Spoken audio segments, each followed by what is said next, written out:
મંત્રી હર્ષ સંઘવીના હસ્તે શહેરના ચકલી સર્કલ સ્થિત અમૃત કાર્યાલયનું ઉદ્ઘાટન કરવામાં આવ્યું। વડોદરાના ચકલી સર્કલ સ્થિત મેઘધનુષ કોમ્પ્લેક્સમાં વોર્ડ નંબર 11ના વિસ્તારના નગરજનો માટે અમૃત કાર્યાલયનું ઉદ્ઘાટન ગુજરાત સરકારના ગૃહ રાજ્યમંત્રી હર્ષ સંઘવીના હસ્તે કરવામાં આવ્યું। ડેપ્યુટી મેયર ચિરાગ બારોટ, વિધાનસભાના મુખ્ય દંડક બાલકૃષ્ણ શુક્લ ઉપસ્થિત રહ્યા હતા।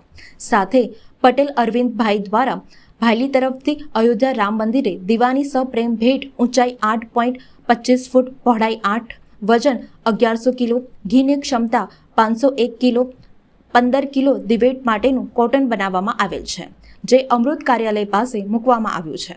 જ્યારે ડેપ્યુટી મેયર ચિરાગ બારોટે તમામ લોકોને શુભેચ્છા આપી હતી।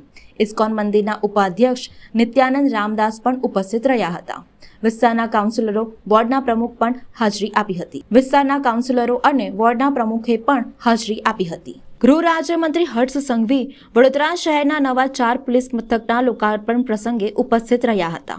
કુંભારવાડા પોલીસ મથકનું તેમના હસ્તે લોકાર્પણ કરવામાં આવ્યું। આ પ્રસંગે સ્થાનિક કાઉન્સિલરો અને કાર્યકર્તાઓ ઉપસ્થિત રહ્યા હતા। વોર્ડ નંબર 11ના રેસકોર્સ વિસ્તારમાં આજે અમારું કાર્યાલયનું ઉદ્ઘાટન રાખવામાં આવ્યું છે, જેમાં ગૃહ રાજ્યમંત્રી શ્રી હર્ષભાઈ સંઘવી એમના હસ્તે કાર્યાલયનું ઉદ્ઘાટન રાખ્યું છે। અમારા વિસ્તારના અને તમામ વિસ્તારના નાગરિકોને એમની સમસ્યાઓનું નિરાકરણ ત્વરિત મળે એ હેતુથી કાર્યાલયનું આજે ઉદ્ઘાટન રાખ્યું છે। સાથે સાથે 22મી તારીખે ભગવાન રામનો જે એમના નિજ મંદિરમાં જઈ રહ્યા છે, ત્યારે વડોદરા શહેર તરફથી આજે 108 ફૂટની અગરબત્તી અને અમારા કાર્યાલયથી ભાયલીના અમારા કાર્યકર્તા શ્રી અરવિંદભાઈ દ્વારા બનાવવામાં આવેલ દીપ જે 1100 કિલોનો છે, એનું પણ આજે અહીંયા વિધિસર પૂજન છે અને ત્યારબાદ એને પણ અયોધ્યા મોકલવાનો છે।